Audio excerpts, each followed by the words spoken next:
Bonjour, candidat dans la première circonscription du Rhône aux législatives de juin prochain. Il est soutenu par le maire PS de Lyon, Gérard Collomb. Mais l'accord PS Vert au niveau national a choisi de réserver la place à l'écologiste Philippe Mérieux, vice-président de la région Rhône-Alpes. Une bataille fratricide s'annonce puisque notre invité vient de lancer officiellement sa campagne cette semaine. Thierry Braillard, adjoint au maire PRG de Lyon, délégué au sport, est l'invité du forum RCF TLM Tribune de Lyon. Bonjour Thierry Braillard. Bonjour. Et on débute tout de suite avec les questions sportives, peut-être pas très directement pour commencer, avec Olivier Vassé de Tribune de Lyon. Ça y est, le Grand Lyon a voté le PLU en début de semaine pour le futur grand stade de l'Olympique lyonnais. Combien va-t-il coûter exactement ce stade? 160, 180, 200 millions d'euros? Zéro. Zéro, exactement. Oui. C'est une bonne nouvelle pour les contribuables. Bien sûr. Et je pense qu'il me donne l'occasion, par cette question, de rappeler que le Stade des Lumières est le seul projet français, 100% privé, qui fera que le stade en lui-même ne coûtera pas 1 euro aux contribuables. Le stade en lui-même, ce qui n'est pas le cas à Lille, où la collectivité, la communauté urbaine de Lille, pendant 31 ans, payera chaque année 27 millions d'euros aux constructeurs, ce qui n'est pas le cas à Marseille, où la communauté urbaine de Marseille vient de verser 20 millions d'euros pour la rénovation du stade Vélodrome. La communauté urbaine de Lyon, le Grand Lyon, n'a versé aucun euro dans la construction du stade. C'est un stade 100% privé, comme tous les grands stades européens. Ceci dit, les arrivées routières, autoroutières ou de transport en commun, c'est bien la collectivité qui va les prendre en charge. Et là, c'est la question d'Olivier Vassé, c'est 160 millions, 180 millions, 200 millions. Pour l'instant, il y a une bataille de chiffres au Grand Lyon. Il n'y a pas de bataille de chiffres. Pour l'instant, les infrastructures de transport globales seraient chiffrées à 160 millions d'euros, dans laquelle il faut intégrer 30 millions d'euros que le Conseil général va verser par rapport à 2 échangeurs, dans lequel il faudra verser la somme que l'État mettra dans ces infrastructures. Donc, vous voyez que ce n'est pas des chiffres dithyrambiques, surtout que pour le Grand Lyon, c'est extrêmement important, c'est que par rapport notamment à la prolongation du tramway et de la ligne vers Eurexpo, c'est aussi permettre à toutes les personnes qui viennent à Lyon pour la foire de Lyon ou pour d'autres salons d'exposition, de pouvoir y aller en transport en commun sans utiliser des navettes qui sont que ponctuelles. Thierry Braillard, encore cette semaine, vos amis, les militants de l'association Carton Rouge, qui sont contre ce grand stade, je dis vos amis de façon ironique bien sûr, ont dénoncé l'indécence de l'engagement financier des collectivités et de l'État pour le projet d'un club et d'un homme, Jean-Michel Aulas, qui est parmi l'une des grandes fortunes de France. Est-ce que vous comprenez qu'on puisse être choqué par l'investissement qui va être fait pour les accès au stade, on est bien d'accord, pas sur le stade lui-même, alors que Jean-Michel Aulas lui-même, pour 200 millions d'euros, c'était pas grand-chose pour lui. Vraiment, je vous remercie de m'avoir posé cette question, parce qu'enfin, ça permet de dire que là encore, on essaye de créer le flou, on essaye de créer la confusion dans l'esprit des Lyonnais. Les collectivités, l'argent public ne versera pas 1 euro à la construction du stade qui est un projet 100% privé. Ensuite, qui est des investissements pour les accès.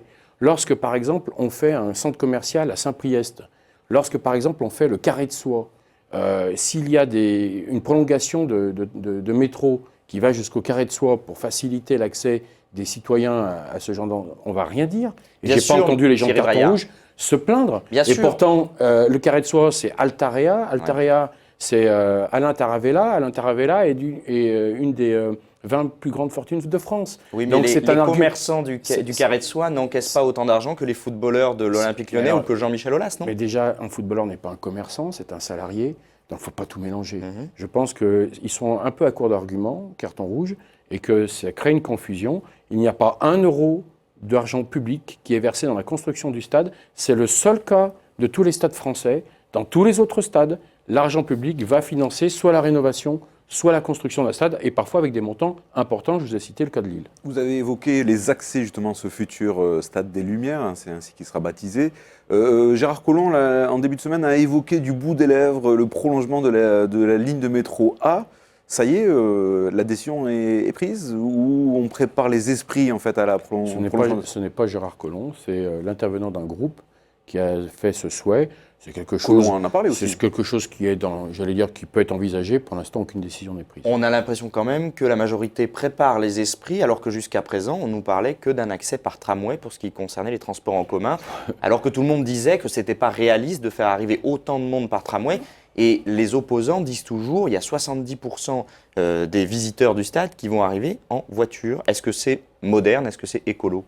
Alors, quels que soient les modes de transport, vous n'empêcherez pas, à partir du moment où l'Olympique Lyonnais est un club qui, j'allais dire, irradie au-delà des frontières lyonnaises, qu'il y ait de très nombreux supporters qui viennent en voiture.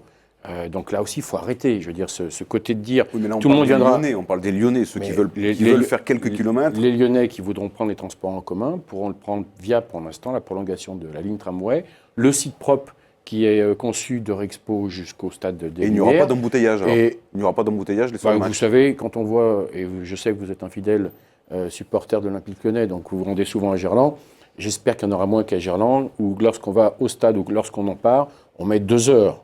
2 heures pour quitter le stade, mais j'ai l'impression que ça, tout le monde l'a oublié, et tout le monde ne vit pas ce qui se passe les soirs de match.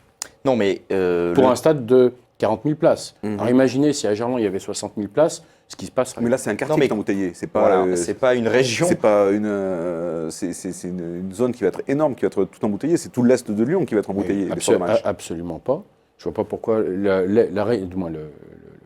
l'Est lyonnais serait embouteillé, pas plus que lorsqu'il y a d'autres événements. À partir du moment où c'est bien organisé, je peux vous dire que par rapport au premier projet, il y a eu énormément d'évolutions, parce qu'il ne faut pas croire, même ce qu'a pu dire Carton Rouge a été écouté, entendu, et il y a eu des vraies évolutions dans ce dossier pour éviter qu'il y ait des asphyxies via la route le soir de match. C'est parce qu'on connaît au contraire la situation de Gerland les soirs de match qu'on s'inquiète de voir simplement un accès via tramway qui n'est pas un transport de masse, du moins pas au même titre que le métro, la ligne Oui, de mais métro vous avez une organisation qui est parfaite, puisqu'il y aura avec le parking des Panettes une arrivée par le nord, vous aurez une arrivée par le sud.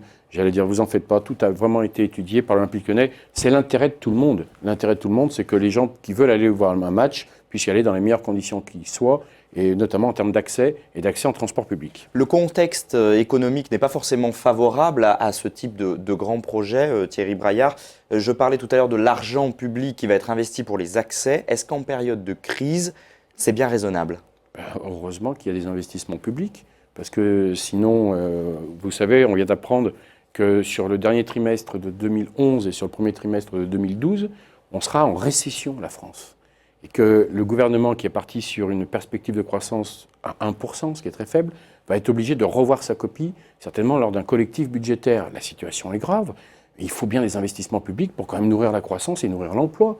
Sinon, je veux dire, quand on décide de faire le Stade des Lumières, ça a été très bien expliqué l'autre jour, c'est 8000 emplois qui vont être sur le site. Donc, bien entendu, c'est le moment et c'est pas du tout fou de faire ce genre d'investissement. Et du côté de l'Olympique Lyonnais, vous qui êtes dans le secret des dieux, comment va faire Jean-Michel Aulas? Je crois qu'il lui manque plusieurs dizaines de millions d'euros, voire même une bonne centaine de millions d'euros. Je ne suis pas dans le secret des dieux. Non, mais vous avez sûrement des tuyaux que nous n'avons pas. Non, non, pas du tout. J'ai, lors de la commission générale, posé la question aux représentants de l'Olympique Lyonnais, qui, devant tous les élus, nous a rassurés. Qui était très optimiste. Il nous a rassurés, en tout cas, pour dire qu'avec et la Banque Lazare d'un côté et le groupe Vinci de l'autre, ainsi que les fonds propres du club, il n'y avait pas de difficulté pour l'Olympique Lyonnais pour financer son stade. Mais quand est-ce qu'on saura précisément la manière dont ce stade sera financé par l'Olympique Lyonnais? Ça démarre là, les travaux démarrent.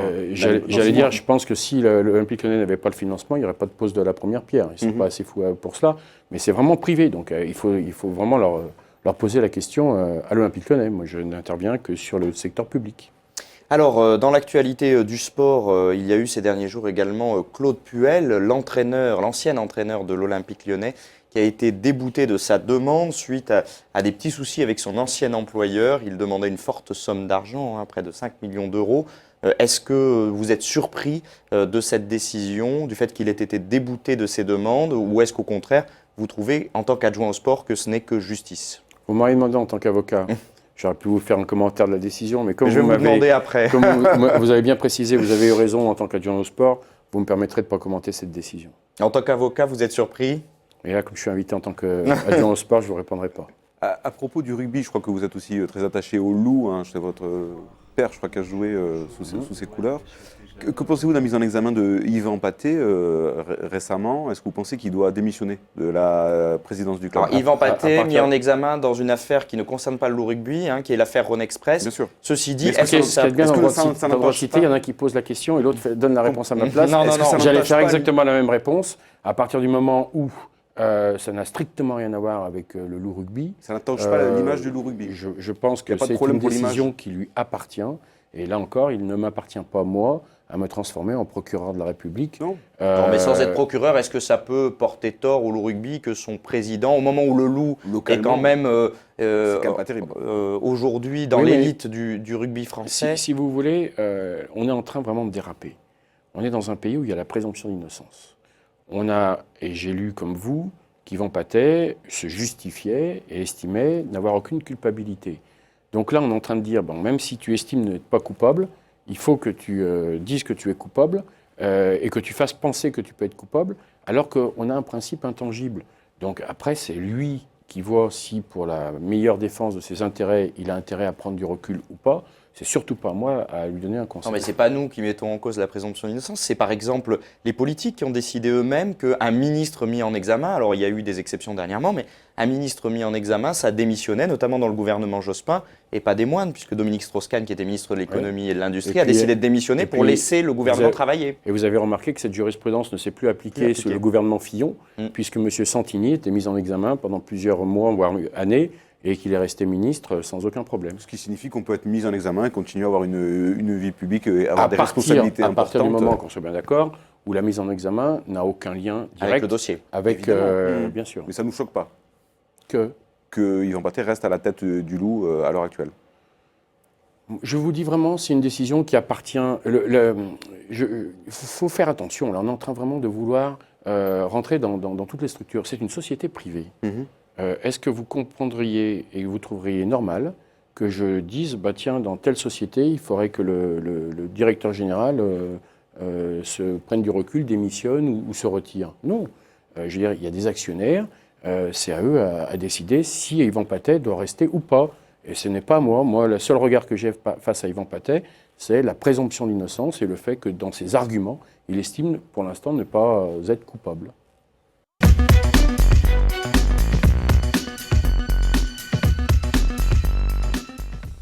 Thierry Braillard, adjoint au maire de Lyon, délégué au sport et candidat dans la première circonscription du Rhône pour les élections législatives, membre et vice-président national du Parti radical de gauche, et l'invité de Droit de Cité cette semaine. Alors Thierry Braillard, on a beaucoup parlé sport dans cette première partie d'émission, mais maintenant il faut en venir à la première circonscription du Rhône. Une question toute simple, est-ce que Michel Avart est l'homme à abattre? Non, c'est l'homme à battre. Parce que C'est mieux. Oui, cette semaine, lors de votre conférence de presse, comme Michel Avart s'est fendu d'un communiqué à la suite de votre conférence de presse, une de vos collaboratrices, ce n'est pas Non, vous-même, c'est pas une collaboratrice, c'est une de mes directrices de campagne. a choisi d'utiliser ce terme « abattre » qui a été repris et aujourd'hui on se demande si c'était judicieux. La politique, c'est pas la guerre. Non, c'est l'homme à battre. Parce que c'est le député sortant et c'est ce que je vais, avec mes amis, tenter de faire en juin prochain. Alors est-ce qu'il faut changer de co-directrice de campagne parce qu'elle est allée trop loin dans ses propos? Non, j'aime bien les gens naturels, moi, qui sont francs et directs. Et après, je suis candidat, c'est ma parole qui compte. Mais non. Mais ça préfigure quand même une campagne qui risque d'être assez violente, non, dans cette première circonscription? Absolument pas. Ça va être une campagne politique où on va échanger des arguments politiques. Moi, la seule chose que j'ai à reprocher à Michel Avart, c'est un soutien indéfectible à la politique de l'UMP à Nicolas Sarkozy. Et donc, c'est sur ce terrain-là que je vais le battre après l'avoir combattu. Alors, Michel Avart, c'est bien sûr le député sortant, mais on pensait que le premier combat, je le disais en introduction de cette émission, il serait fratricide entre vous-même et Philippe Mérieux, le candidat Europe Écologie Les Verts, investi par le Parti Socialiste et Europe Écologie Les Verts, et vous, soutenu par Gérard Collomb et investi par le Parti radical de gauche. Ça a posé problème pendant plusieurs semaines. Aujourd'hui, où en êtes-vous? Gérard Collomb est allé très loin dans ses propos sur Philippe Mérieux en le traitant de Khmer vert. Est-ce que vous êtes dans cette posture-là aujourd'hui, c'est-à-dire l'attaque frontale Non. à Philippe Mérieux? Moi, je suis en campagne avec un seul objectif, battre le député sortant. Je suis fort du soutien, bien sûr, de Gérard Collomb, très satisfait de voir aussi que les 78 élus socialistes de la circonscription, 78, sont tous derrière moi, ainsi que les candidats, les élus radicaux, les élus Ce démocrates. ne sont pas tous les élus de gauche. On est d'accord, parce que ce n'est pas tous les élus de gauche qui sont derrière vous. Socialiste. J'ai dit socialiste. Socialiste. Il n'y en a pas un qui me fait défaut, ils sont tous derrière moi. Donc, les militants socialistes sont à la quasi-unanimité Derrière tous derrière moi. Donc, ça crée une dynamique qui fait que, comme je le disais, je préfère avoir les militants socialistes qu'un logo sur Oui, une affiche. c'est ce que j'allais vous dire, parce que le logo PS sur l'affiche, il sera sur celle de Philippe Mérieux.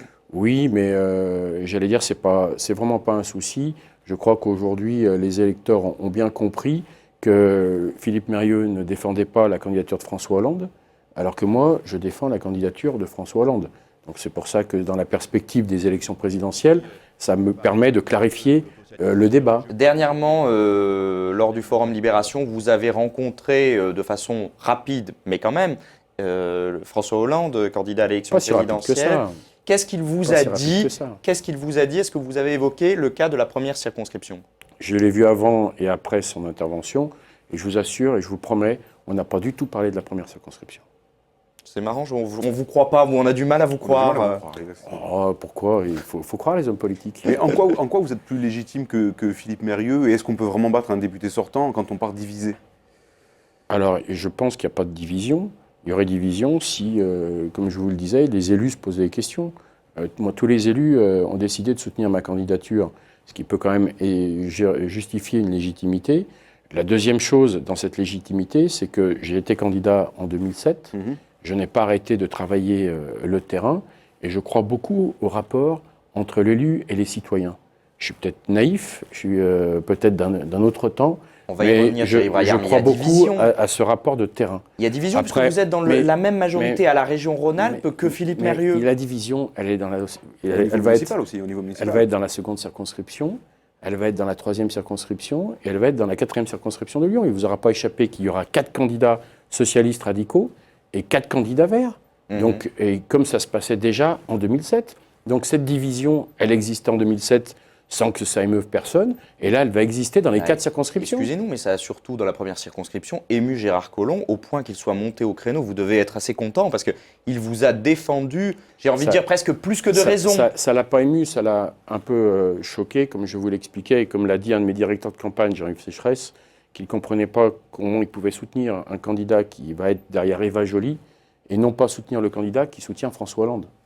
Et François Hollande est socialiste, donc il est normal qu'on soit tous derrière lui et qu'il gagne l'élection présidentielle. Vous parliez de terrain tout à l'heure et je vous ai coupé, c'est pour ça qu'on y revient. Est-ce que le fait d'avoir perdu 2 fois dans cette circonscription vous rend plus légitime que Philippe Mérieux? La légitimité, c'est déjà, on la voit pas sur les défaites. La légitimité, on la voit au quotidien, sur le terrain. Moi, il se trouve que je l'habite, cette circonscription, ce qui est quand même, somme toute, assez important. Et puis, je suis élu dans cette circonscription et je connais, j'allais dire, tous les acteurs de cette circonscription. Et d'ailleurs, vous aurez remarqué que je n'ai jamais été me présenter ailleurs que dans cette circonscription, ce qui veut au moins montrer une sorte de fidélité au territoire. Olivier Assel. Est-ce que le fait que vous n'ayez pas été investi par l'accord PS Vert, c'est aussi une manière de payer le mauvais résultat de Jean-Michel Bailey à la primaire des élus socialistes, qui a fait, je le rappelle, 0,5% des voix? Il a fait un peu plus, mais c'est pas grave. Tout petit peu. C'est pas grave. Il a fait C'est pas grave. Près d'1% des voix. C'est pas grave. près parce que d'1%. le problème n'est pas là. On n'est pas là pour sanctionner, mais j'allais dire, il y a eu une discussion nationale, il y a eu un choix qui a été fait par le PS au niveau national.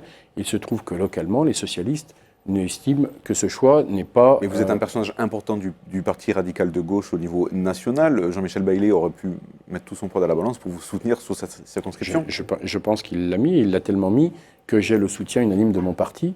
Donc je ne suis pas du tout un candidat dissident, je suis un candidat légitime qui a lancé sa campagne.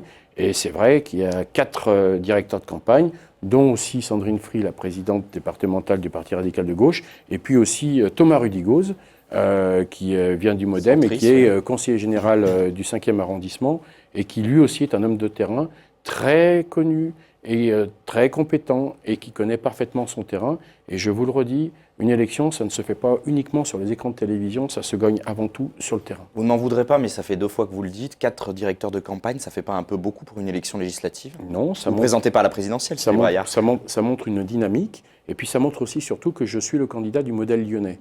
Parce que hier à la région, par exemple, Madame Sangoire, qui est la suppléante de Michel Avart, a déposé des amendements pour faire baisser le soutien de la région au milieu culturel de 1 million d'euros pour l'investissement culturel, 400 000 euros pour les spectacles d'art vivant. J'ai voté contre, et là je suis contre. Quand hier, dans le même temps, sur un équipement de Lyon, qui va être la halle d'athlétisme de la Duchère, Philippe Mérieux, avec le groupe Écologie Les Verts, décide de faire un amendement pour baisser le concours de la région d'1,5 million d'euros pour cet équipement. Je vote contre. Les 2 fois, les amendements ont été rejetés. Et je me rends compte que, et d'un côté et de l'autre, le seul à défendre véritablement le modèle lyonnais, c'est moi. Alors Philippe Mérieux, même si vous l'avez dit, vous êtes un homme de terrain dans cette circonscription, il est issu d'un milieu, pour caricaturer un peu rapidement, de catholiques sociaux. Dans une circonscription où c'est une sociologie qui compte, est-ce qu'il n'aurait pas été un meilleur candidat? Écoutez, vous savez, en politique, il n'y a qu'une seule chose qui compte, c'est l'urne. Donc on verra au mois de juin s'il est meilleur candidat que moi. Vous avez fait le choix début septembre de ne pas vous rendre au vœu des échevins, qui est un rendez-vous très important, religieux très important. Est-ce que ce n'est pas une erreur dans une circonscription qui est quand même très attachée à ses valeurs catholiques? Non, parce que ça serait une erreur si j'y étais allé alors que les années précédentes, je n'y vais pas. Non. Par contre, je peux vous dire que, de par la région, j'ai eu comme fonction de mettre en place l'Observatoire régional pour la laïcité, qui va être un lieu de dialogue et de concertation, et qu'il m'est arrivé depuis d'avoir des conversations fécondes et riches avec notamment Monseigneur Barbarin, que ce soit aussi avec le grand rabbin, que ce soit aussi avec le représentant du culte régional musulman. C'est vrai que je n'ai pas fait venir la presse, mais je peux vous dire qu'il n'y a aucun souci de ce côté-là. Thierry Braillard, tout à l'heure, Olivier Vassé parlait de sanctions, mais sans évoquer la sanction, est-ce que Jean-Michel Baillet a fait le bon choix en se présentant à la primaire citoyenne organisée par le PS? Vu le score en primaire, on imagine qu'il aurait pu, en se présentant au premier tour, exister plus et faire exister plus le parti radical de gauche. Il faut savoir ce qu'on veut. Quand en 2002, on se retrouve avec le Front National au 2e tour, on est les premiers à dire qu'il faut un rassemblement. Et c'est nous qui avons un peu initié l'idée des primaires. Et c'est grâce à nous qu'elle s'appelle citoyenne et non pas socialiste. Et c'est grâce à nous aussi qu'on a pu avoir un débat magnifique, un débat politique qui a intéressé les citoyens et qui a amené à la victoire de François Hollande. Et le but de ces primaires citoyennes, c'était qu'une fois qu'on montrait nos différences, on en terminait avec nos convergences sur le candidat qui serait choisi. Je regrette que d'autres partis, notamment l'Europe Écologie Les Verts, ou nos amis du Front de Gauche et nos amis des citoyens de Chevènement n'aient pas participé non plus à ces primaires, qui auraient pris encore plus d'ampleur. Donc on ne regrette absolument pas. Je pense qu'en plus, si vous avez relevé, vous avez raison de le faire, le faible score qu'on a réalisé, je pense que par contre, sur le thème des idées, on a été bien plus marquant et on a apporté sur plein de sujets les éléments et les idées et les valeurs radicales qui sont importantes. Olivier Vassé. Justement, à propos des idées, une des mesures phares, des propositions phares de Jean-Michel Baillet, c'était la légalisation du cannabis. Est-ce que vous allez porter cette proposition dans le 5e arrondissement pendant la campagne législative? Je pense qu'il faut être sérieux. La mesure phare, c'était l'Europe fédérale. Et là, celle-ci, je vais la porter. C'est celle que tout le monde a retenue, monsieur Braillard. C'est vrai que ça détonnait un peu. C'est celle que certains esprits taquins ont bien voulu rappeler. Parce qu'il faut savoir que c'est pas quand on présente la question, quand on présente la question comme ça, intéressante. Quand on présente la question comme ça met tout de suite à côté permissivité. Donc, est-ce que vous allez parler de cette proposition qui se veut permissive? Déjà, je pense que si un jour on en parle, il me faudra beaucoup plus de temps que le temps qui m'est imparti. Enfin, même peut-être un sujet là-dessus, parce que l'idée de parler de la dépénalisation, voire de la légalisation, c'est aussi de voir ce qui se passe en banlieue et de parler de la politique de la ville et de l'homogénéité du vivre ensemble aujourd'hui. Et là, ça mérite un vrai débat. Alors, on l'a dit, vous êtes vice-président national du Parti radical de gauche. Je parlais de l'existence de ce parti au sein de la gauche, alors ancienne gauche plurielle.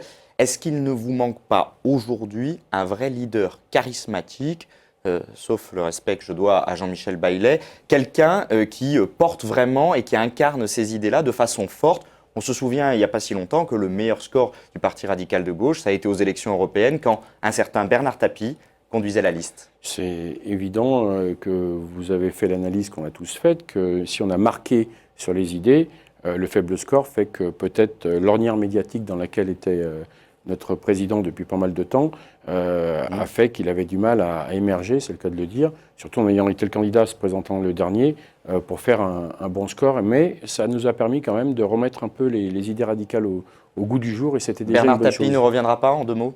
Non, je pense que Bernard Tapie, il a eu une sentence arbitrale en sa faveur qui est discutée et qu'il a d'autres soucis, à mon avis, que cela. Merci Thierry Braillard d'avoir accepté Merci de beaucoup. répondre à ces questions. Merci à vous de nous avoir suivis. Excellente semaine à tous.